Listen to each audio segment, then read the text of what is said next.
Straight ahead on 12 News, devastation in a Maple Grove neighborhood.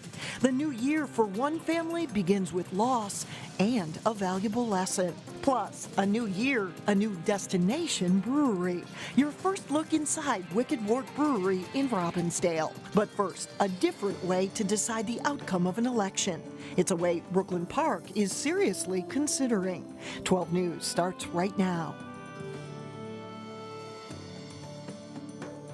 Hello and thanks for joining us. Voters in Brooklyn Park may soon see something new when they go to the polls. The City Council will hear a proposal this week to switch to ranked choice voting for city elections.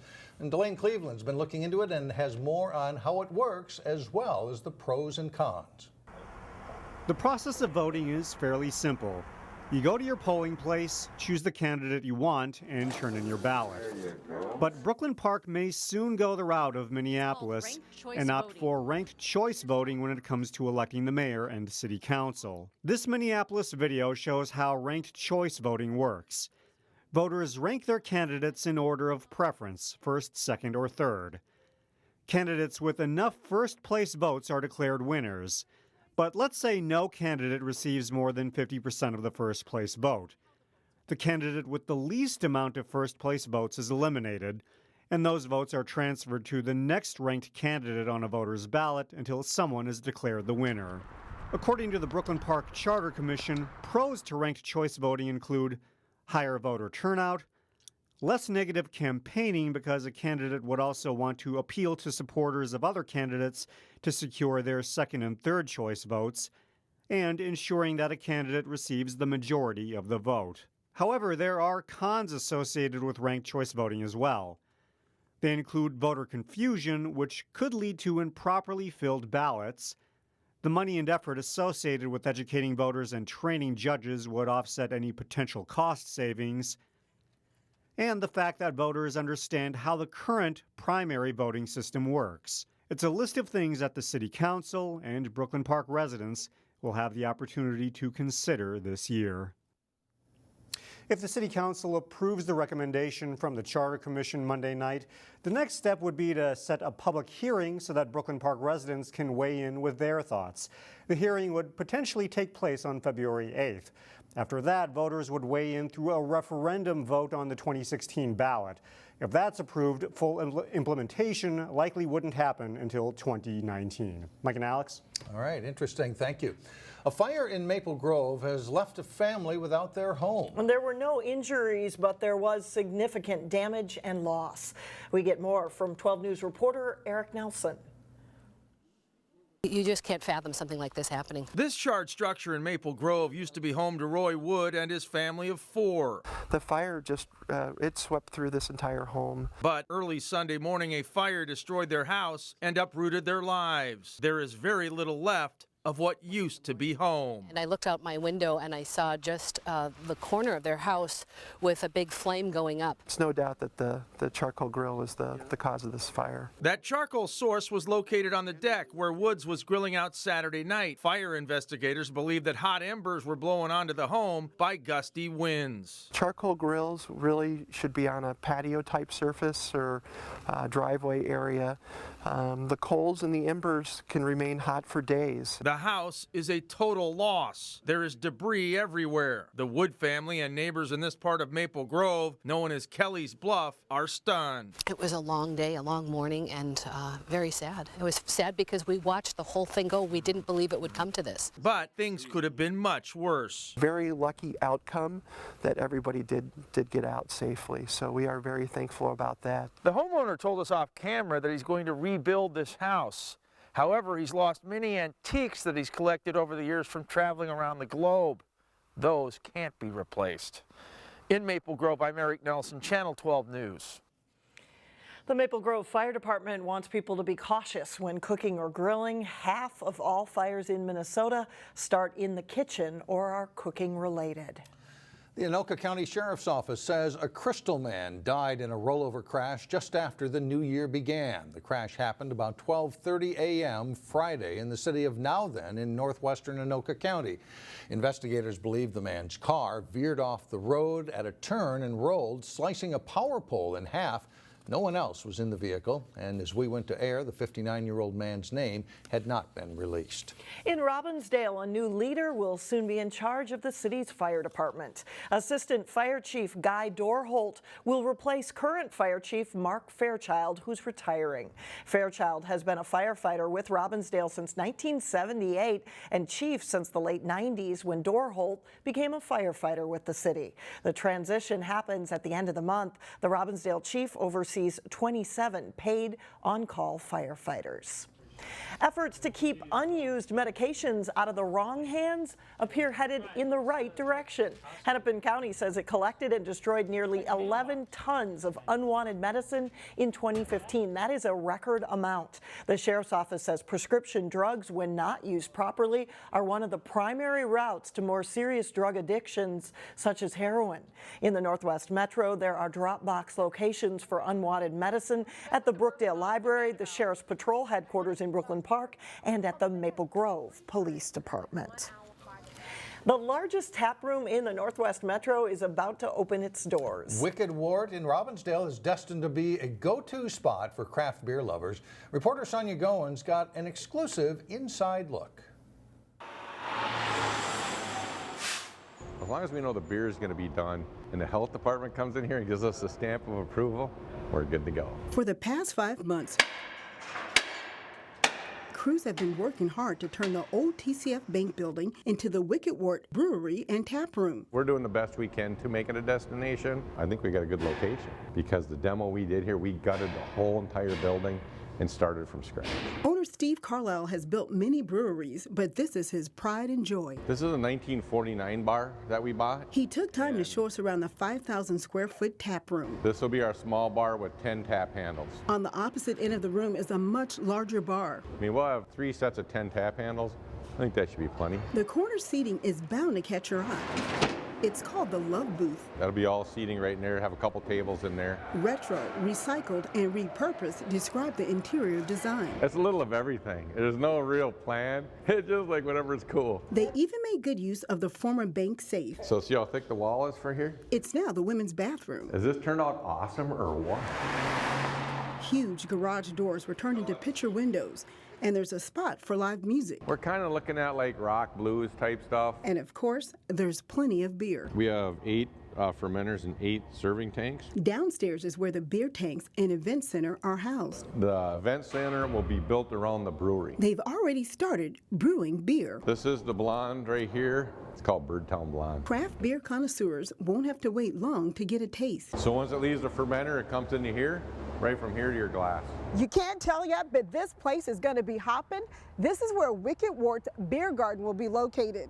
It'll include a water feature, a fire feature, and seating for at least 50 people. The owner of Wicked Wort is hoping this becomes a premier spot for good craft beer. This place is focused on just people coming in having a good time, drinking beer and having a blast. In Robbinsdale, Sonia Goins, 12 News.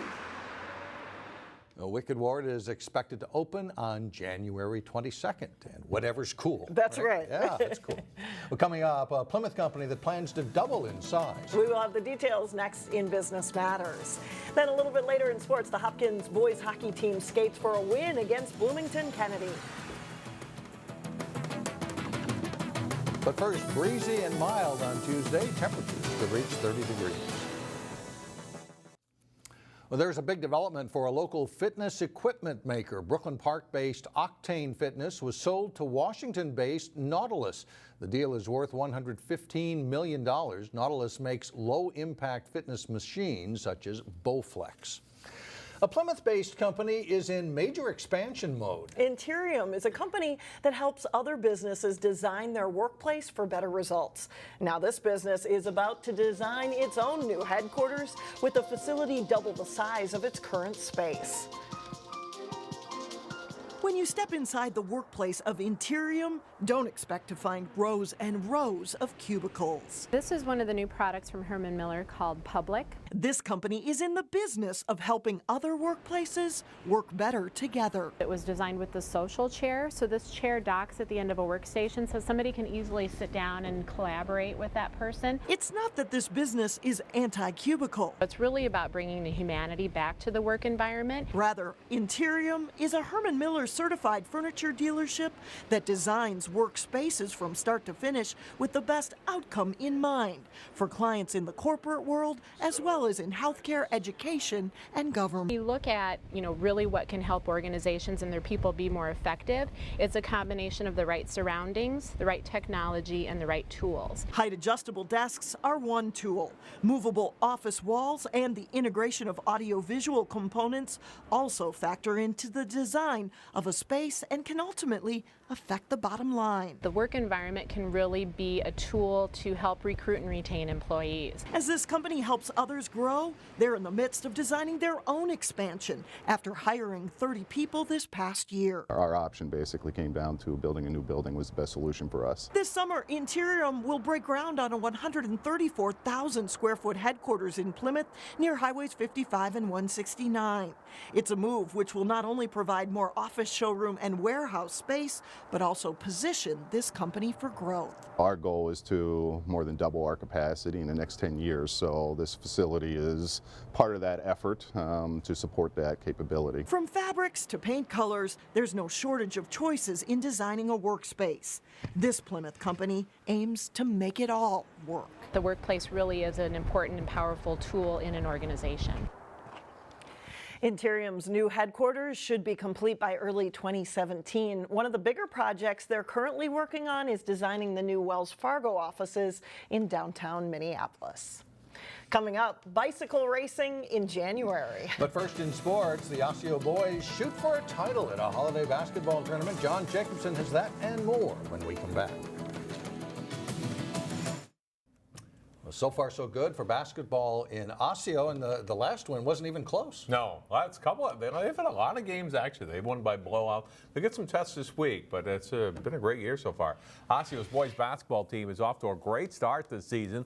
The Orioles entered 2016 unbeaten, following 2 wins last week at the Night Bison Classic.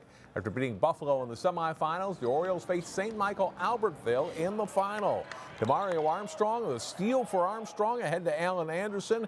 He'll lose it, but Dante Jones picks it up and buries the jumper, and it's a 9-2 lead for the Orioles. John Bezdacek swings the pass to Armstrong to Jones for the 3 from the left side, and it's 21-12 as Tim Tyson shoots for his 300th win as Orioles coach. Zach Tyson drives to the hoop but misses. Cameron Betty is there for clean it up for a 15-point lead. Osseo's up 43-25 at the half. Osseo keeps rolling in the second half. Anderson goes with the up and under move to score. He nets 21 points for the Orioles. Armstrong with the dribble handoff to Anderson, and he pops a 3 from the top of the key. The Orioles cruise to an 84-49 win for Coach Tyson's 300th win. We'll have more on Osseo Basketball Tuesday starting at 4 on 12 News. After playing in the Schwann Cup and going 1-2, the Hopkins boys hockey team got back into regular season play Saturday as they hosted Bloomington Kennedy. A turnover costs Kennedy here. Riley Martin blocks the pass and delivers a perfect feed to Ryan St. Clair for the tap-in goal. Hopkins leads 1-0 just over a minute in. Another turnover burns the Eagles again. Peyton Bolstead bringing the puck to the high slot, sneaks a shot through traffic. It's quickly 2-0 Royals less than 4 minutes in. Ahead to the third period, and on a 5-on-3 for Hopkins, Hunter Stack feeds Jack Sweeney. He buries it. Hopkins wins it over Kennedy 3-0. After 3 straight losses, the Benilde-St. Margaret's girls basketball team was looking to get back into the win column when they hosted Breck. Highlights from this one, the Red Knights Katie Jo Schluter and Abby Wilgers with a nice give and go here. Schluter with the early hoop for Benilde. And then Schluter passes to Aina Whitfield on the wing for a 3. Benilde is up on Breck 18-0. Hannah Nichols steps into the passing lane. She'll get a steal for the Red Knights and sets up Whitfield for the layup as Benilde continues to build its lead. Off the Breck inbounds pass, Shan Carter tips the ball and the freshman takes it the distance for another Red Knights layup. Brooke Stanley will shake her defender and drives right down the lane to score. Benilde scores a 54-19 win over Breck. The Red Knights are now 4-3 on the season. While the holidays mostly mean tournaments for hockey and basketball, boys swimming and diving also had a big competition over the weekend. At the Maroon and Gold Invitational, Wayzata placed 6th in the top division. That's the gold division. Eden Prairie edges Omaha Creighton Prep for the title. Minnetonka placed 4th. In the bronze division, Chaska Chanhassen swims to the title, with Shakopee 2nd. Breck Blake was 3rd, Armstrong is 6th, and Osseo 15th. After the holidays, we are back into regular season play this week. Here on Channel 12, we'll be televising 2 Northwest Suburban Conference basketball games.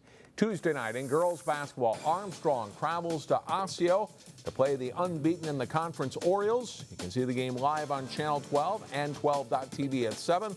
Catch the replay Wednesday night at 7. Then a big one in boys basketball Thursday night as 2 of the top area teams match up when Champlain Park hosts Osseo. Again, you can watch that one live on Channel 12 and 12.tv. The game also replays Friday night at 7. And that's a look at our sports for today. All right, thanks a lot, John. Thank you, John. But still ahead, a bicycling adventure in Golden Valley. Mike tests the terrain when we come back.